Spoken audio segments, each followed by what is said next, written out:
Hi everyone, let's spend a little bit of time reviewing atoms, ions, isotopes. So here we go. Okay, so you've got a periodic table out. I'm going to do a few examples and we're going to look at some things together, and hopefully this will be enough to kind of clarify anything that's not quite making sense to you. So when you have a periodic table, it'll probably look something like this, maybe a little variation, but at least this gives you a place to start. So we know that this whole number right here, this whole number is known as the atomic number. So this is the thing that defines the atom, atomic number, and then that is going to tell us the number of protons because it's the proton that defines the atom also. Now, if the atom is neutral, it also will tell us the number of electrons. If the atom is not neutral, then that's an ion. We'll talk about that in a little bit. This number here is known as the average mass. So what this has done is it has taken all the different isotopes that are known about sulfur and it has added them up and then got the average based on what's more common than others. So what this tells us is that most of the atoms of sulfur have a mass number that is 32. So the mass number for most of them is 32. But then some of them are a little bit higher than that, but they're not very common, so it only brings the average up a little bit. So the most common isotope would be 32. So I'm going to say the mass number is 32 for the most common isotope. And then that's going to help us with some information. So anytime you've got that average mass on a periodic table, if you don't know what the actual mass number is, you can round this to the nearest whole number, so just the whole number, and then that gives you the mass number for the most common isotope. So that's an option if the mass number isn't given to you. And the reason that that's helpful is because remember, the mass number minus the protons equals the neutrons, because the definition of mass number is protons plus neutrons equals mass number. Now, the reason I wanted to review all of those things is because now you've got some information that helps you with all of the different particles in the atom. Oh, and I see that that has gotten covered up. So let me rewrite that. So mass number equals the protons plus the neutrons. Okay. So now you've got all the pieces that you need in order to figure out how many protons, neutrons, and electrons are in this sulfur atom. So we're going to say that there are, for number of protons, there are 16, because that is the number of the atomic number. Now this is a neutral atom, so there are also going to be, there are also going to be 16 electrons because the positive and the negative charges need to balance out. Now, to find the neutrons, I didn't give you the mass number, so we rounded off to the most common mass number, which is 32, and then that's our mass number. So we're going to take 32, maybe do it over here. So 32 minus the 16 protons will also give us 16 neutrons. Now in this case, all three of them happen to be the same. That won't always be the case, so don't assume that that is something that's always going to happen. It just happened to be this case because the mass number was 32. If the mass number had been 33, if I'd given it to you, then that would have been, of course, a different number of just the neutrons.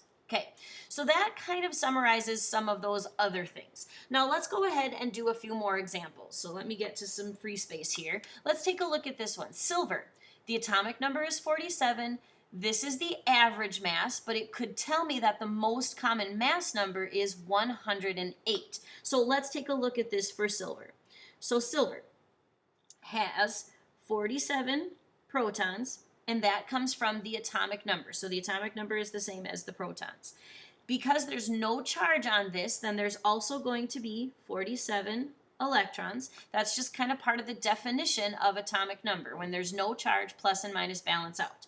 Now, because it doesn't give me the mass number, I'm going to get the most common mass number by rounding this. So I'm going to say that the mass number for this particular most common silver is 108. And then I can use the mass number to find the neutrons, because mass number by definition, mass number minus the protons equals the neutrons.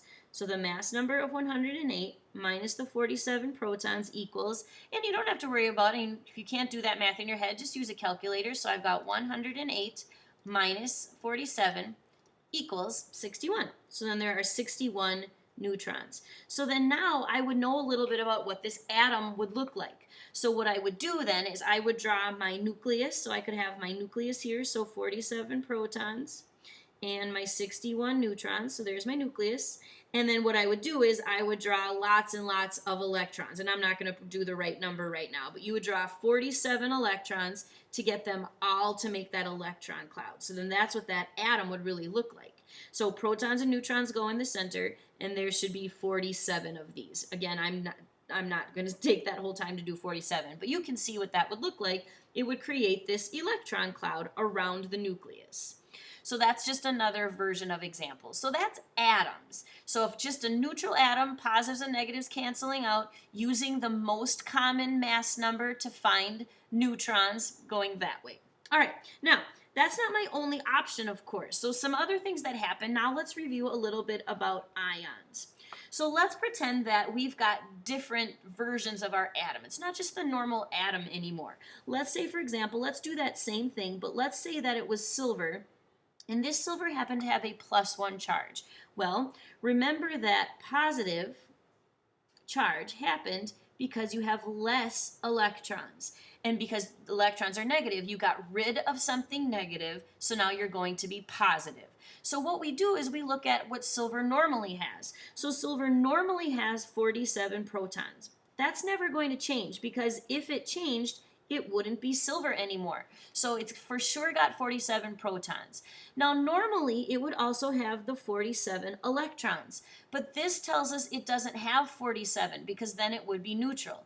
It is positive, which means less electrons than normal, so then instead it has 46 electrons. Because look, now there's a little bit more positive than negative because there's 47 protons and only 46 electrons. So then now this is why the whole thing has a +1 charge. All right, let's do that same thing, but let's pretend it was, I don't know, how about selenium? Let's say selenium and it had a -2 charge. So then what we would do is we would find selenium on the periodic table, and we find out that it is, I'm picking an element I don't have right in front of me. So selenium happens to be atomic number, sorry, I had to go look at the periodic table. It's atomic number 41. So atomic number 41, all right? If it's atomic number 41, that means it automatically has 41 protons. That's the definition of this atom. That's why it's called the atomic number.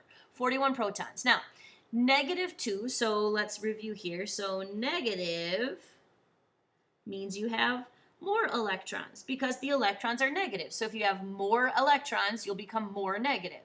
So what this means is that normally there would be 41 electrons for selenium, but because it's more negative, there's more electrons. So not 41, but 2 more. So now there's going to be 43 electrons. So because there's less positives than negative pieces, the electrons are more negative, and so that gives it overall a -2 charge.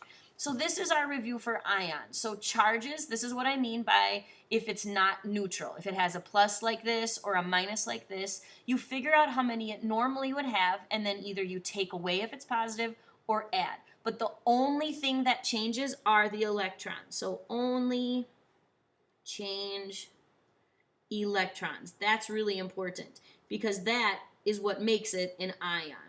So the ion only changes the electrons. Everything else you would do like normal. And then to figure out the neutrons, that wouldn't change. It would be the same thing before. All right, so atoms is when you're just really looking at the normal information from the periodic table. You can use the average mass if needed to figure out the most common mass number to figure out the neutrons.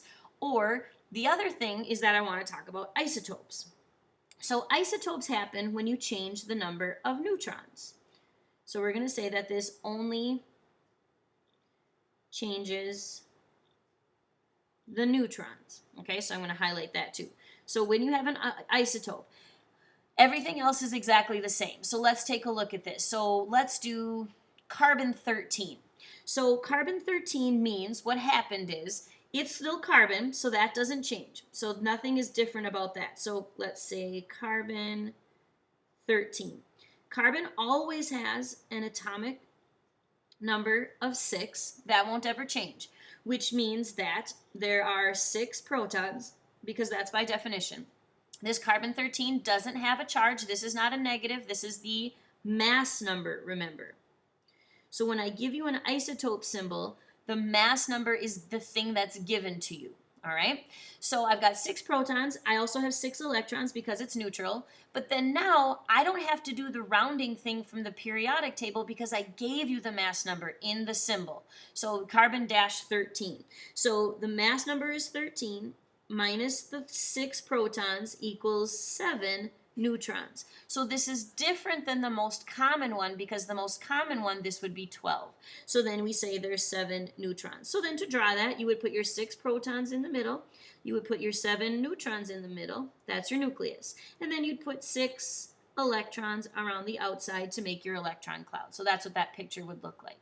So carbon 13. So for isotope, all we did differently was we changed the number of neutrons. And remember, there's 2 ways to do isotope symbols. One looks like this. The other one looks like the symbol for the element. So in this case, C for carbon. And then the mass number goes up here. So in order to figure this out, so this had to be given to you to know that it was an isotope. If that number was not given to you, you would just round the average mass on the periodic table. So in this case, this would round to 9. That would be the mass number of the most common one. This would round to 131. That's the most common one for xenon.